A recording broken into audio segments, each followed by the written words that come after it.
asked for anything in exchange for that $400 million luxury jumbo jet? And how can the American people be so sure that they will not in the future? Well, I think what happens with the plane is that, we're very disappointed that it's taking Boeing so long to build a new Air Force One. We have an Air Force One that's 40 years old. And if you take a look at that compared to the new plane of the equivalent, stature at the time, it's not even the same ballgame. You look at some of the Arab countries and the planes they have parked alongside of the United States of America plane. It's like from a different planet.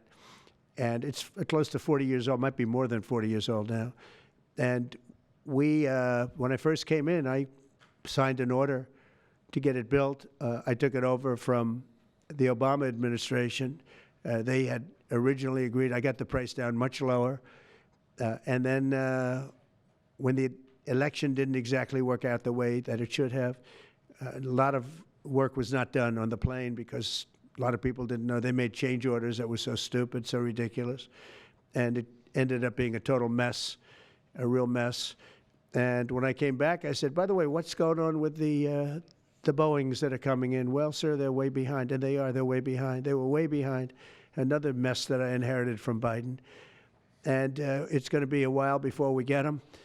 And I think Qatar, who has really, we've helped them a lot over the years in terms of security and safety. I think they, and very, very nicely, and I have a lot of respect for the leadership and for the leader, Qatar. And I think they knew about it because they buy Boeings. They buy a lot of Boeings. And they knew about it. And they said, we would like to do something. And if we can get a 747 as a contribution to our Defense Department to use during a couple of years while they're building the other ones, I think that was a very nice gesture. Now, I could be a stupid person and say, oh, no, we don't want a free plane. We give free things out. We'll take one, too. And it helps us out because, again, we're talking about we have 40-year-old aircraft. The money we spend, the maintenance we spend on those planes to keep them tippy-top is astronomical. You wouldn't even believe it. So I think it's a great gesture from Qatar. I appreciate it very much.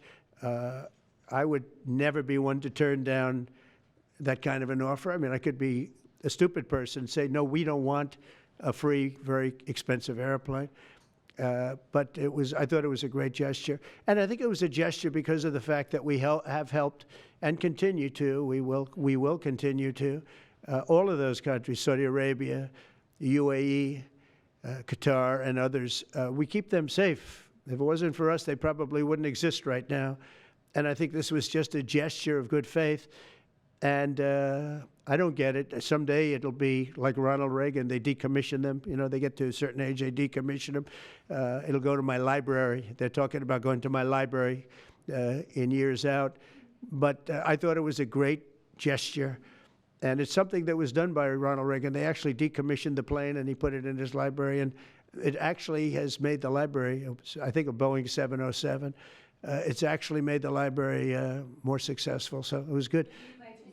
Do you plan to use the plane after you leave office? No, I don't. No, it would go directly to the library after I leave office. I wouldn't be using it. Congressman, apparently the U.S. and Qatar are working out the final details of a gift, a big gift, a giant luxury 747 aircraft that President Trump is reportedly going to accept, and the military is going to convert into being able to use as Air Force One, and then it may end up at the Trump Presidential Library after he leaves office. How do you feel about this gift? That it is brazen corruption, a violation of the Constitution, the Foreign Emoluments Clause. It is a gift from a foreign government that is expressly not permitted under the Constitution.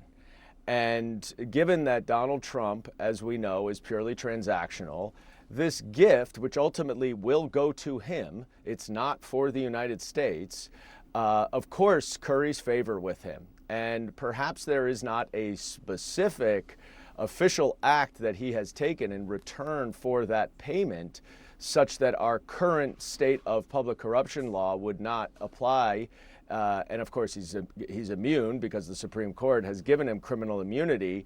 But this is just the latest reflection of an egregious, corrupt presidency that is using the office of the presidency for his personal gain. This is the latest one, $400 million, $2 billion crypto deal where Donald Trump himself is prepped to make tens or hundreds of millions of dollars from it, from a foreign country-backed deal. This is beyond anything that we've ever seen. And the fact that, from my vantage point, John, as a former 10-year DOJ career prosecutor, to see that the Attorney General has signed off on this on one of the most pathetic and weak legal analyses I've ever seen, just underscores how far down the Department of Justice has fallen, and how much in trouble we are that Donald Trump has really just remade our government for his own personal interest. Can we put that Truth Social post back up on the screen here so I can read it to the congressman in case he hasn't seen it yet? Because the president seems to be responding to the type of criticism that you're making here. He says, so the fact that the Defense Department is getting a gift free of charge, and gift free of charge is all capitalized, of a 747 aircraft to replace the 40-year-old Air Force One temporarily in a very public and transparent transaction so bothers the crooked Democrats that they insist we pay top dollar for the plane. Anybody can do that. The Dems are world-class losers. MAGA. So that's what the president says. Your response?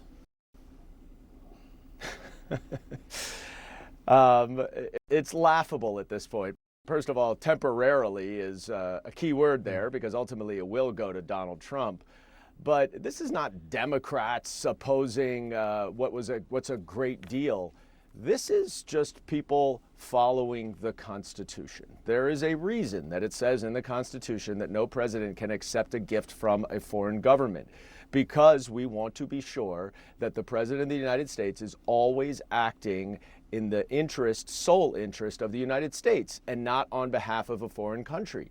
Well, if Qatar is giving him a $400 million gift now, who knows what else they're going to give him? And there's no question that his view of Qatar and the Middle East, with UAE now backing his own crypto deal, that is shaded. And we're left here to wonder, well, is he doing this because he got $400 million Golden Palace? Or is he doing this because it's in the best interest of the United States? That's the point of the Foreign Emoluments Clause, is to ensure that there's no question. And so he can try to explain it away as some deal. Oh, I got such a great deal, it's a gift, I don't have to pay for it. But the United States government is not a real estate company. We are much, much bigger than that, much more important than that, and many more other considerations, including geopolitical, that Donald Trump just doesn't understand and is really jeopardizing our legitimacy worldwide, and is clearly using this office for pure corruption. Do you think that he is violating the Constitution with this? And will your committee, the Judiciary Committee, be overseeing this, investigating it? Look, the Republicans control the Senate, and so we will have a hard time getting the majority on the Judiciary Committee to agree that we should be investigating whether this is a violation of a clause of the Constitution that says we should not accept gifts from foreign princes, kings, and potentates, the Emoluments Clause. This is almost exactly the sort of gift that our founders had in mind that Americans shouldn't accept. And I'll remind you, other federal employees can't accept even $50. They can't accept anything from a foreign agent of a foreign country, but they can't accept anything worth more than $50 from a lobbyist or from an American, let alone $400 million. And the details of this deal are not transparent. As it's been reported, the intention is to give it not just for the president's use while he's president, but then to his future library so that he can continue to fly around in this plane.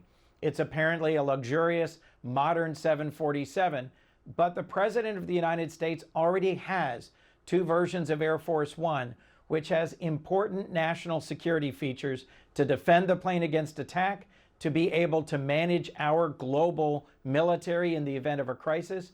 And there's no way to guarantee that this plane, even though Qatar is a a trusted partner and ally, there's no way to guarantee this plane doesn't have devices embedded within it that might compromise our security.